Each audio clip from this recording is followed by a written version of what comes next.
స్తోత్రమేసయ్య ప్రియమైన దేవుని బిడ్డారా, క్రీస్తు నామములో మీ అందరికీ సమాధానం కలుగునుగాక. ఆమేన్. ప్రతిదినము దేవుని వాగ్దానం అని ఆత్మీయ చక్కటి కార్యక్రమంలో మిమ్మల్ని ప్రేమపూర్వకంగా ఆహ్వానిస్తున్నాను. దేవుని బిడ్డారా, ఎలా ఉన్నారు? బాగున్నారా? ఉదయాన్నే లేచారా? ప్రార్థన చేసుకున్నారా?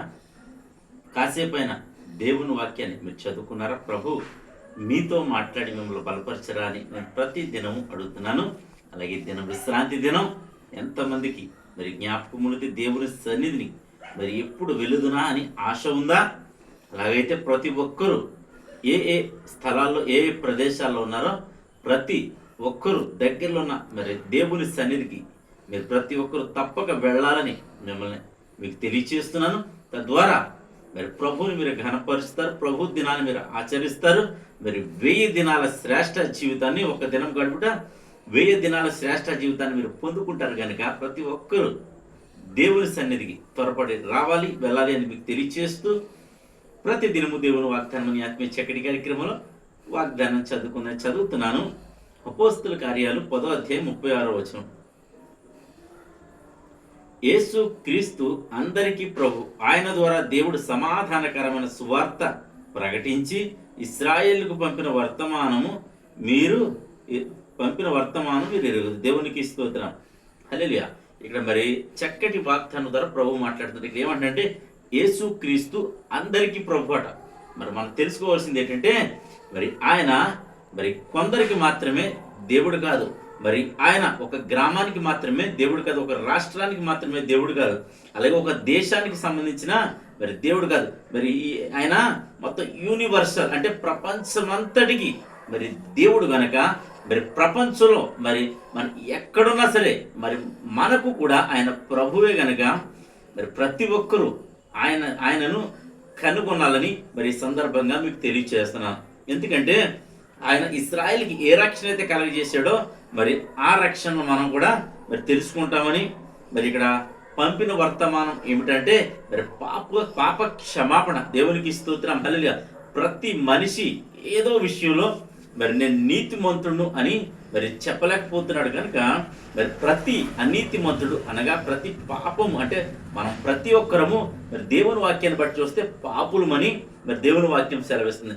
అయితే ఈ పాపులకు మరి క్షమాపణ, విడుదల, ఈ శాపం, పాపం వల్ల ఏమొస్తుందంటే శాపం, ఈ శాపం నుండి విమోచన మరి ఇశ్రాయేలుకి అదే తెలియచేయబడింది. ఎందుకంటే మరి పాపము నుండి శాపము నుండి మరి విడుదల గనక మరి మనమును కూడా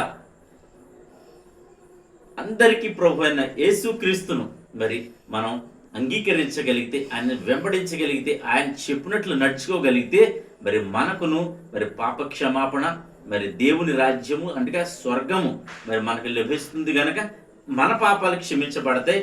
మన యొక్క భావి తరాలు మన పాపాలు మన బిడ్డల మీదకి వెళ్తాయని దేవుని వాక్యం సెలవిస్తుంది. కనుక మరి ఆ రీతిగా కాకుండా మరి మన పాపాలు మనతోటి ఆగిపోయి మన పిల్లలకు మన యొక్క మార్పు మరి మన పిల్లలకు ఆశీర్వాదకరంగా ఉంటుంది అని తెలియచేస్తూ, అలాగే మన బిడ్డలకు కూడా మరి రక్షణ దొరుకుతుంది అని తెలియచేస్తూ దేవుడి మాటలు దీవించునుగాక. ఆమెను ప్రార్థన చేసుకుందాం.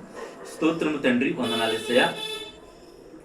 ప్రతి దినము దేవుని వాగ్దానం ఆత్మీయ చక్కటి కార్యక్రమంలో ఈ విశ్రాంతి దినాన్ని ప్రభువా యేసుక్రీస్తు అందరికీ ప్రభుని వాగ్దానం చేస్తున్నావు. ప్రభా, నువ్వు కొందరికి మాత్రమే దేవుడు కాదు నాయన, వీరికి, రాష్ట్రానికి, గ్రామానికి, నాయన దేశానికి మాత్రమే కాదు, ప్రపంచ దేశాలన్నిటికీ అందరికీ నువ్వు యేసుక్రీస్తు అందరికీ ప్రభువు గనక ఆ ప్రభు అయిన తండ్రి నిన్ను కనుగొనే భాగ్యాన్ని ప్రతి ఒక్కరికి దయచేయమని ప్రార్థిస్తున్నాను. ప్రతి ఒక్కరి పాపము, శాపము మీరు తొలగించండి. ప్రతి వ్యాధిని, ప్రతి బాధను, ప్రతి శోధనను, శ్రమను మీరు యేసుక్రీస్తు నామములో తొలగించమని ప్రార్థిస్తున్నాను తండ్రి.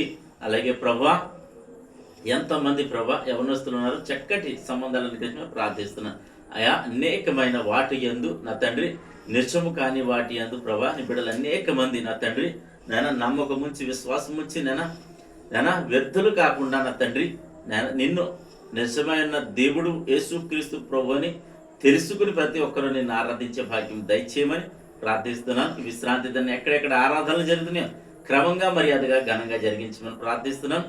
ఆత్మీయ సంఘాలు ఉన్నారు, సేవకులు ఉన్నారు, ప్రతి ఒక్కరిని జ్ఞాపకం చేసుకోండి. ఈ దినం ప్రభు ఎవరైతే మ్యారేజ్ డే బట్టి జరిపిన బిడ్డలందరికీ క్షేమాన్ని, సమాధానాన్ని, సంవత్సరం అంతా దయకిరీటాన్ని దయచేయమని క్రీస్తు నామములో అడుగుచున్నాం పరమ తండ్రి. ఆమేన్. నేను నమ్ముతున్నాను ప్రియమంది బిడ్డారా, ప్రభు మనందరితో మాట్లాడి మన బలపరిచినందుకు ఆయన స్తుతితో ఆయన కనపడతాం. ఈ దినం ఎవరైతే మ్యారేజ్ డే బర్త్డే జరిపించడం మీ అందరికీ క్రీస్తు నామములో నా శుభాలు తెలియజేసిన దేవుడు నిన్ను నీ కుటుంబాన్ని బహుగా దీవించును గాక. ఆమేన్.